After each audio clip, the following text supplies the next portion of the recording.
Tanggapannya terkait dengan putusan tadi? Ya, tanggapannya tentu kita kecewa ya kalau kita lihat putusannya tidak mempertimbangkan dalil-dalil yang kami berikan. Hakim bilang bahwa sudah punya 2 alat bukti di situ kan.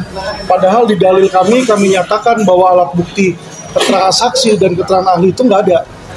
Keterangan ahli itu baru dibikin 2 April 2024. Sedangkan penetapan tersangkanya itu November 2023. Jadi waktu ditetapkan sebagai tersangka belum ada alat bukti itu. Ya, jadi dia harus melihat dong di situ ketika ditetapkan sebagai tersangka ada alat buktinya. Ya kan? Jadi itu sama sekali tidak dibahas oleh hakim. Padahal jelas-jelas kami tulis dalam kesimpulan dan kami tulis juga di dalam permohonan. Ya, seharusnya yang namanya hakim menilai semua itu dari 2 belah pihak, nggak bisa satu pihak aja.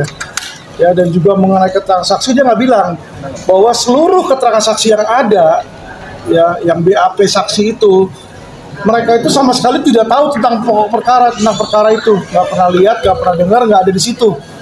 Jadi itulah bukan alat bukti. Ya. Jadi kalau cuma surat doang itu bukan alat bukti, itu satu. Terus kedua adalah untuk mereka bisa membuat laporan polisi seharusnya ada penetapan pengadilan yang diajukan oleh kejaksaan. Itu juga nggak ada dan nggak dibahas juga oleh hakim. Ya, jadi saya melihat bagaimana institusi kehakiman saat ini sudah runtuh. Mereka takut sama polisi. Ya, saya sudah bilang bahwa ini ada tekanan. Kita bisa lihat 1 hari sebelum keputusan, ya kemarin banyak tekanan. Selain 2 anggota DPR berbicara, MUI juga berbicara. Apa hubungannya dengan mereka? Ya, MUI aja yang awalnya sebagai pelapor udah cabut kok di situ. Ya, jadi saya melihat di sini adalah tekanan politik dan tekanan dari mafia hukum sih. Langkah hukum kedepannya apa Pak untuk di pengadilan? Kami mau mengajukan gelar perkara di kepolisian kembali di situ. Ya, dan mungkin melibatkan ombudsman juga. Pak, tadi ada banyak keterangan dari hakim bahwa itu bukan kewenangan dari hakim di pra-peradilan. Itu tanggapannya gimana, Pak? Bagaimana bukan kewenangan kalau undang-undang bilang harus ada penetapan dulu dari kejaksaan? Yang mengeluarkan penetapan siapa? Pengadilan kan?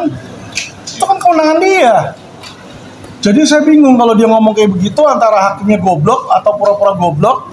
Ya, di situ saya melihat intinya marwah Pengadilan Negeri Jakarta Selatan hari ini hancur karena takut oleh Jenderal Mabes Polri. Itu aja.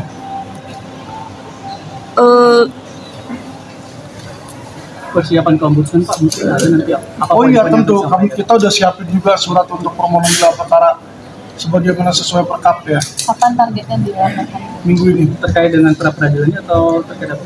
Bukan pra-peradilan, terkait dengan penetapan tersangka yang tidak ada dan penyidikan yang nggak benar itu. Selayaknya tadi kok menyampaikan hakim bahwa tidak menerima segala bentuk kesaksian yang disampaikan oleh pemohon. Selayaknya gimana pra-peradilan? Makanya kalau mereka udah takut oleh tekanan itu sama sekali gak dilihat. Harusnya yang namanya pengadilan itu mempertimbangkan kedua belah pihak, mencari ya kan titik terang di situ, bukan seenaknya dia sendiri di situ.